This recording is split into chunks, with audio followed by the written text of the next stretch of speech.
more big news, Megan. I'm just getting this right now. So somebody that's very, very respected asked me to do his show 2 weeks ago, and I said, why not?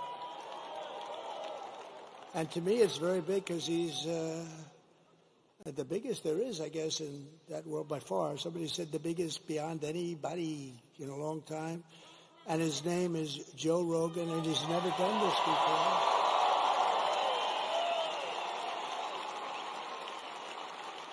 And it just came over the wires that Joe Rogan just endorsed me. Is that good? Thank you, Joe.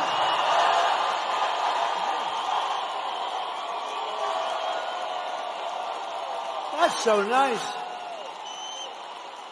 And he doesn't do that. He doesn't do that stuff. And he tends to be a little bit more liberal than some of the people in this room. No, I had a lot of fun, and he was amazing, and it was a 3-hour interview. In fact, I was 2 hours late for a rally that we had. I had explained that a little bit, and it was cold out that night. We flew, but we had to make it. We were more than 2 hours late, and they understood. I said, I just was interviewed by a very interesting guy, and he just kept going on. They called it a long form, and it could have gone a lot longer, but he was great. And he's not a person that does endorsements, but he did an endorsement. So I just want to thank Joe Rogan. That's fantastic.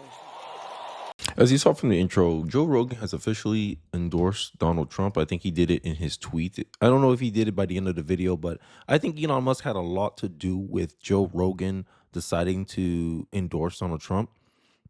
Here's a quote from his Twitter X account. "The great and powerful Elon Musk, if it wasn't for him, will be effed. He makes what I think is the most compelling case for Trump you'll hear, and I agree with him every step of the way. For the record, yes, that's an endorsement of Trump," right? So, Tim Pool's reacting, a lot of commenters are reacting to the fact. And to me, it wasn't as surprising. I think the most surprising thing is he actually did it. We all kind of thought, Joe Rogan is kind of have to support Trump. Come on. I mean, he said one of the clips I remember hearing of Joe Rogan, that if he was considering endorsing a candidate, it would be RFK. And if the candidate you considered endorsing decided to partner with Donald Trump, wouldn't it be assumed that Joe Rogan would support Donald Trump? But, he probably felt like it was safe to endorse Donald Trump and nothing would happen to him. And this kind of thing gives me some optimism going into Election Day. Happy Election Day, everyone. I'm taking a half day from work, so around 12, I'll start prepping for my live stream. But I just wanted to highlight some things that I think kind of made the case for Donald Trump, right? One of the things I want to highlight is the media. The media is atrocious right now. I mean, MSNBC, you guys are ridiculous. Here's a clip from MSNBC saying the quiet part out loud. And we begin our final sprint, having arrived at that point in the election season where basically we on this side of the TV screen have said all we can. We've laid out the stakes in this crucial election, where one side stands for freedom while the other meets the textbook definition of fascism, namely a far-right dictatorial regime like Hitler's Germany or Franco's Spain or Mussolini's Italy, but also white-ruled South Africa before Mandela and the black majority took control, or Vladimir Putin's Russia, Viktor Orban's Hungary, or Nicolas Maduro in Venezuela today, that suppresses the rights of women and minorities, uses the military to execute the whims of a strongman dictator, and controls and suppresses the press, education, the arts, rewrites history to suit a favored and dominant racial class, and foments extravagant corruption in order to enrich the dictator and his friends. We've warned you about Donald Trump's profound unfitness for office, from his theft of classified documents and attempted insurrection to his clear cognitive and physical decline, to what he plans to do if he returns to power, threatening to lock up or even execute his political opponents, increasing federal capital punishment and unleashing the police unrestrained, using the military to suppress protests, banning abortion nationwide by enforcing the Comstock Act. I'm sorry. I had to stop it right there. Too many assumptions, too many claims, too many narratives. All of this is just her perspective. This is not factual whatsoever. She can't give you a line. She can't point to anything, any references where she's referencing her opinion on. All this is conjecture from her part. She assumes this is going to happen, even though we already have a track record of Donald Trump's presidency for the last 4 years. And she wants to talk about freedom versus fascism. Everything she said is things that I've seen from this current administration currently today. Attempting to lock up political opponents, preventing them from being on the ballot because they're a threat to democracy. But the democracy is code for threat to our power, threat to our bureaucracy, threat to our interest. This is how I'm pretty much translating everything she's saying. The media's on lock. The media's only giving favorable coverage to Kamala Harris while Donald Trump gets nothing but negative coverage. And you're sitting here pretending that Trump's the fascist. Right? And here's a quote I want to, you guys, I'm a quote guy. Stupidity is knowing the truth, seeing the truth, but still believing the lies. And that is more infectious than any other disease. Richard Feynman. Wow. And I think that's the state of our politics today, is that it's easier to fool somebody than to tell them that they have been fooled. And this is MSNBC. Because if you go try to find references, okay, where did Trump say he was going to ban abortion? All right. When Trump's Supreme Court overturned Roe v. Wade, it allowed abortion states that already had abortions to extend abortions even further. So you increased the availability of abortions because Roe got overturned. But you're sitting here saying that Donald Trump's going to go after Roe v. Wade when Donald Trump says, hey, look, this is not an issue to be dealt by the federal government. And you see why Joe Rogan endorsed Donald Trump. You see why many people endorse Donald Trump.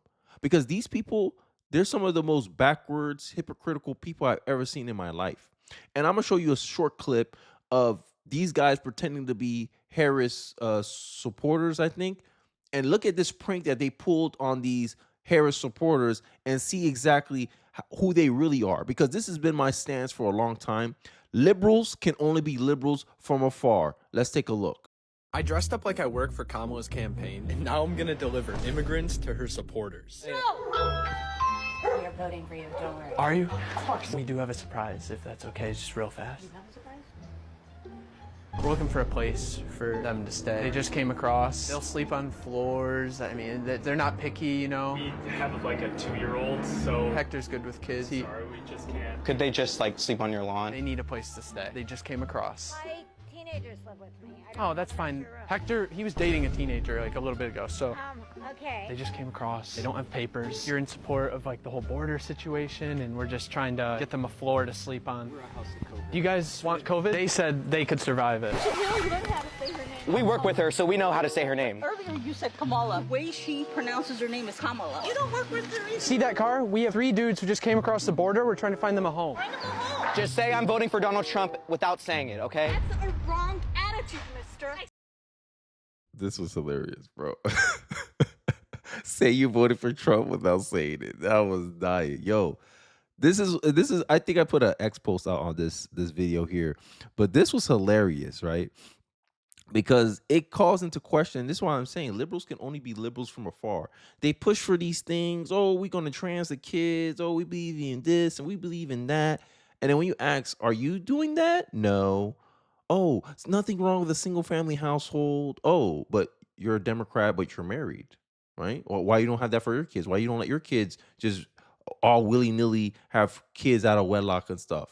Liberals don't practice what they appropriate. And I think that's the difference between a conservative and a liberal.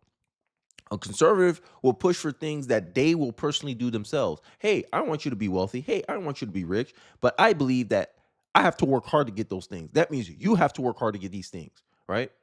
Hey, I strive for you to be in a married household. I'm married. I think it's a good idea. This is why I'm pushing it into society. Like, make it make sense. Imagine a rich person telling you, oh, no, there's nothing wrong with being poor. Okay, why are you rich then? Oh, no, it's a personal decision. Well, I would have been like, no, I think you should be rich too because it gives you opportunities. It gives you more control of your life, your time, right? You'll be the more master of your fate. This is why you should pursue wealth and riches. And the only way you get that is through merit, get a valuable skill, right? Contribute to society, be valuable to society, and you'll be rewarded for it. And conservatives believe in these things so much that they themselves practice it. But when you ask a liberal, oh, we want open borders, because the border issue is the best example of this. I want to just let people come into my house that I don't know. Why would you let people you don't know unvetted come into your country? When it's someone else's problem, you think they should do it, right? And this is the problem with many liberals and many people on the left, is that they're always generous with someone else's home. They're always generous with someone else's money. They're always generous with someone else's time. But when it's time for them to pay the piper, they don't want to pay. Martha's Vineyard being the biggest example. And I think this border issue highlights to me, to independent voters, I would calculate, is one of the biggest hypocrisies from the left, right? The left talk about, oh, we're so tolerant. And then there was a story in California, a man got almost beaten to death because he had a Trump sign outside in California. Like, make it make sense. But these people pretend to be tolerant. They pretend to be accepting. No, you can only be a liberal can only tolerate you as long as you're in their little box. If you're a black man, they expect you to vote Democrat. And the minute you don't vote Democrat, the minute you don't believe in the same ideology as them, you see all the racism come right out, because they believe that fighting against racism only applies to black Democrats, not black Republicans, not black conservatives, not black independents. That goes against their thinking. And this is what it is: rules for thee and not for me. And this is the kind of elitist double standard that many people, I believe, is starting to see in the mainstream media, how Democrats portray themselves. Oh, Trump is just a liar. He spread misinformation, disinformation. I just show you a clip of Joy Reid spreading a bunch of misinformation, disinformation. Why ain't challenging her? Why ain't calling her out? Because she's on your side. And this is the problem with liberalism. Liberalism is passively authoritarian. They pretend that they're not authoritarian. At the same time, they are authoritarian. They'll remove stuff. They'll censor stuff out of classrooms. Oh, we don't want the Bible being taught in schools, but you're letting gender ideology being taught in schools, which I will assume is akin to a religion. And this is the problem we have with liberals. And now that it's gone too far, now they see the error of your ways. At least some of them are. You still got Bill Maher, who's still going to vote for Kamala Harris because Trump bad. Oh, Trump is Mussolini. Okay. I don't remember a fascist being not a socialist. Fascism needs socialism to be enacted. And the only ones fighting for centralized control, centralized government is Kamala Harris here. But I digress, right? Before I want to end off this video, I want to show a minute of Elon Musk. And I think Elon Musk really helped Joe Rogan feel comfortable endorsing Donald Trump, because Elon Musk, I think he makes a solid case for Donald Trump. And I think this is what led to the endorsement. And I think people, if you haven't voted yet, vote. Right? Because, honestly, men will decide this election. If men turn out, Trump wins. If men don't turn out, it's going to be a close one. That's all I know. I know that for sure. But enough of me talking. Let's get into the video. Deliberately pushing hoaxes that have been debunked thoroughly. Yeah. Well, we're not just like, even Snopes, which is a liberal thing, says it's bogus. Yeah. Like the Fine People hoax. Obama just said that on stage. Obama just said that. I was like, what the flying fuck? He doesn't give a fuck. He doesn't give a fuck. They're just That's just a flat going out for goddamn it. fucking lie. Flat out lie. Flat out fucking How lie. about the other one where Kamala's campaign used what Trump was saying about protecting women and from illegal immigrants? Thank you. You remember that? What he was saying is, if the women like it or not, I'm going to do it. Yeah. When he was saying that, they were trying to say that he was taking away women's right to choose whether women like it or not. Like, that's not what he was saying. Absolutely. He was literally talking about protecting them from dangerous people that are sneaking in through the border. Yes, exactly. They'll take like. And you remember how Joy Reid, she's saying, oh, he's going to be a dictator. He's going to be this. He's going to be that. But they're not focusing on what her side is doing, what Democrats are doing. She admitted that, we laid out the case. The case, you're a news organization. You're just supposed to inform people. The people has to be the judge of the information. But instead, they filter all this information, right? Cut out all the negative things that could negatively affect Harris, right? MSNBC, have you brought up the allegations surrounding Doug Emhoff? Imagine those allegations like that surrounded by someone in Trump's sphere. Y'all would cover it right there and then, even if it's only a rumor, speculation. Y'all talking about how, he want generals just like Hitler, when all these are just anonymous sources, no name, no face behind these statements. Is he said, she said, and you expect us to believe it because it's bad on Trump, it's negative towards Trump. And this is the bias many people, independents, point out time and time again about the mainstream media. This is why people don't trust the mainstream media anymore. And MSNBC is the poster child for why people do not trust the mainstream media. Because you just finished hearing what they were saying. If you do any even surface level research, all you have to do is find a clip where they claim Donald Trump said something, and you listen for yourself, and you will judge it differently than how they judge it. But if you trust them, these middlemen, abusing their power, they'll distribute a knowledge that is factually untrue, which is a false framing at best. And they're trying to get you to vote based on their framing. And this was exactly what happened to my mom. Right? I just finished visiting my mom. She telling me, "Did you go vote?" Oh, fear mongering about Trump. And I'm like, "Mom, where you get this information from?" I just asked some questions. She couldn't answer me. She said, "We'll see. We'll see." I said, "I don't need to see. I know what's going to happen already." Even when Trump had the best opportunity to be a dictator fascist, he didn't. Y'all didn't have to pull him out of the White House. He left willingly by himself. But y'all still pushing this rhetoric. And this is why I'm thinking, yo, men, bro, we need to wake up, bro. We need to, I know you guys are going to do what you're going to do, but y'all can't vote for Harris. No one in their right mind can vote for Harris. And this is why they fearmonger so much. Because they want you to vote based on a perception instead of voting based on reality. Because the reality is, Trump's the better candidate. If you want change, Trump's your guy. You can't reward the same party that's been running things for the last 3 years, another 4 years to run it again when you're not satisfied with the direction that they're taking. And the fact that the current administration, Kamala Harris, has not even admitted that she's going to do anything differently than Biden. So are you saying all she's saying is in public, her campaign people are saying that she's going to take a different approach than Joe Biden, but in reality, she's doing the same thing that Joe Biden is doing. And what's the punishment? Where's the accountability? Trump makes the best case during the debates when I review it again today, is that he said that when these people mess up something like the Afghanistan stuff, the fact that inflation was 40-year high in 2022 in Joe Biden's administration, Trump's biggest argument is they didn't fire anybody. They didn't hold anyone accountable. So if there was no accountability, right? We know this when we raise children. If you don't hold your kids accountable when they do something wrong, what are you telling them passively? Oh, it's okay that what you did. I condone what you do. And what that creates an incentive of them doing it again. And you think it's smart to put the co-pilot of that administration and make her the pilot of the next administration? I don't think so. There's no logical reason anyone should be voting for Kamala Harris in 2024. Now, I can name a bunch of emotional reasons you'll vote for Kamala Harris. And many of them make the claim in the comment section of this channel on this video.